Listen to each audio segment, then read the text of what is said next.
Sir మరి ఈ place కిందకి తీసుకొచ్చింది సార్. మూర్తి, అమ్మాయి మిస్ అయింది ఈ ప్లేస్ లోనే. ఈ ప్లేస్ లో వాళ్ళ ఫ్రెండ్ ని కలవడానికి ఇంటికాడ వాళ్ళ ఫ్రెండ్ కలుస్తా అని చెప్పేసి బయలుదేరింది. వాళ్ళ ఫ్రెండ్ ఇల్లు ఆధార్లో ఉంది. కానీ బేబీ యొక్క మిస్ అయింది అంటే ఎవరో మనకు తెలిసిన వివరాల ప్రకారం బేబీని కార్లో లిఫ్ట్ చేసుకుని వెళ్ళింది మాత్రం ఈ రూట్ లో అని చెప్పారు.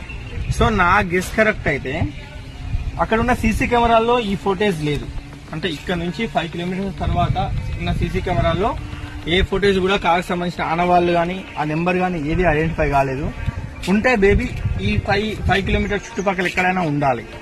దానికి సంబంధించిన కారు వివరాలన్నా ఉండాలి. లేకపోతే ప్రతి ఒక్క వ్యక్తి ఏదో ఒక చెడు చేయాలనుకున్నప్పుడు మన క్లూ ఏదో ఒకటి మిస్ చేసే పోతాడు. మనకి ఏదో ఒక ఆధారం ఖచ్చితంగా వదిలిపెడతాడు. ఆ ఆధారం దొరకబట్టాలి. కొట్టేసిన ఈ కేసుని రీఓపెన్ చేసి ఆ పాపని కాపాడాలి. లేకపోతే ఆ పాపకు జరిగిన అన్యాయానికి ఏదో ఒక పరిష్కారం అయితే